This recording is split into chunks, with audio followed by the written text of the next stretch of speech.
I was born in the later 90s, and for as long as I can remember, my entire definition of gaming was shaped by that exact sound. PlayStation wasn't just a console to me, it was my only and one friend. In my transition to adulthood, I decided to take it more seriously. I created a new account to strictly plat hunt, demanding 100% competition on every single game I started. Today, I sit at 108 platinums, grinding through massive 100 hours RPGs and getting harsh plats like Hollow Knight and Demon's Souls Remake. So how did Sony kill all this dedication and passion?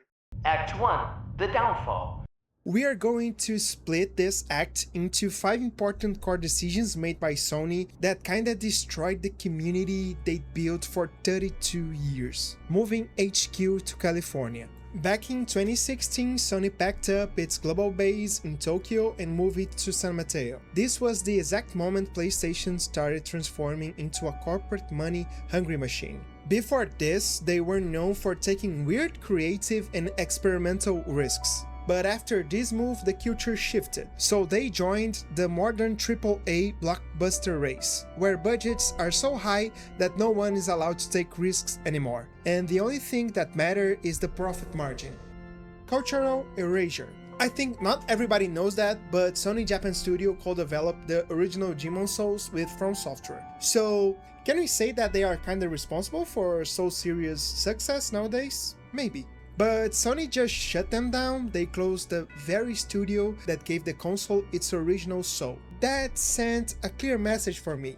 Sony no longer cares about its heritage. And if you're wondering how the Japanese executives let this happen, it goes right back to point 1. The power had already moved to California. PlayStation wasn't a Japanese company anymore. It was an American blockbuster factory. And Japan studios simply didn't fit the new corporate spreadsheet. The Bungie incident. In a desperate attempt for short-term recurring revenue, Sony leadership threw $3.6 billion at Bungie. The goal was to turn the single-player studios into live service factories. So basically they forced passionate developers to abandon what they do best, making them slave away on soulless multiplayer trends they never wanted to make.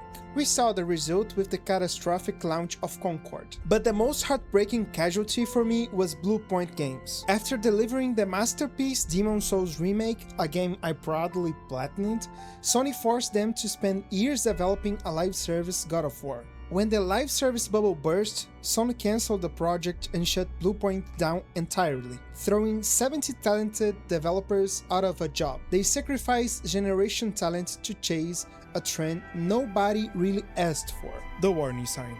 Before we get to the final blow, the one that actually made me walk away, we need to talk about the digital library disaster. Recently, Sony lost the licensing rights to hundreds of movies and shows on their storefront. You might be thinking, so Gabriel, they just negotiated and renewed the license, right? No, they just swiped them.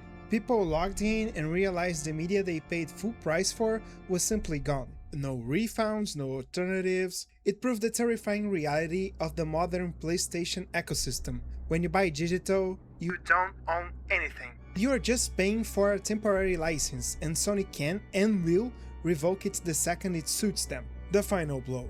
On July 1st, Sony coldly announced that by 2028 they will completely end the production of physical games. As a collector with 87 physical PlayStation titles sitting on my shelves, steelbooks, collector's editions, pieces of actual gaming history, I was absolutely furious. They aren't just killing plastic cases, they are killing true ownership. They are destroying the second-hand market and abandoning game preservation. It is a calculated move to create a total monopoly on their digital store, allowing them to dictate prices however they want, with zero competition. Globally, the impact of this is huge, but here in Brazil, it's devastating. Here, a brand new game costs around 300 to 400 reais, and the minimum wage here monthly is around 1600 reais. So think about that. We have to sacrifice a quarter of a month income just to buy one single game. The second-hand market is the only way millions of people here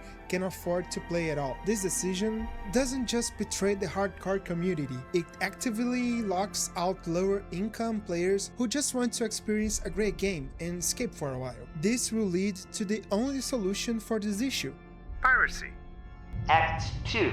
The Fork Road. Let's look at the two paths Sony has laid out for themselves. Path A, they actually go through with it. The PlayStation 6 launches as a digital-only box. Overnight, the entire community of physical collectors, game preservationists, and hardcore Sony fans is dead. And all that left is the casual audience, the people who just want to play the annual FIFA or FC sports. I don't know. Also, Call of Duty or whatever generic live service shooter is trending right now. Sure, the platform still survives and probably still profits, but they've built a house of cards. A casual audience has absolutely zero brand loyalty. So the second Microsoft makes the new Call of Duty $20 cheaper, or the Xbox runs the new FIFA or FC Sports, whatever, a little bit better, those casual players will decide to go with the other platform instantly. And when Sony stumbles and looks back for that loyal bedrock of hardcore fans, they won't be there to save them. They already packed up and moved to PC. But what about the path B? Let's say Sony sees the massive backlash and rolls back their decision, keeping physical copies alive. Does that save the brand? I don't believe so, because the trust is already broken. We know exactly how corporate Sony views us. We know a digital monopoly is their ultimate goal. Rolling it back wouldn't be a victory for the players. We all know it's just a matter of when they try to kill it again. Act 3. From now on.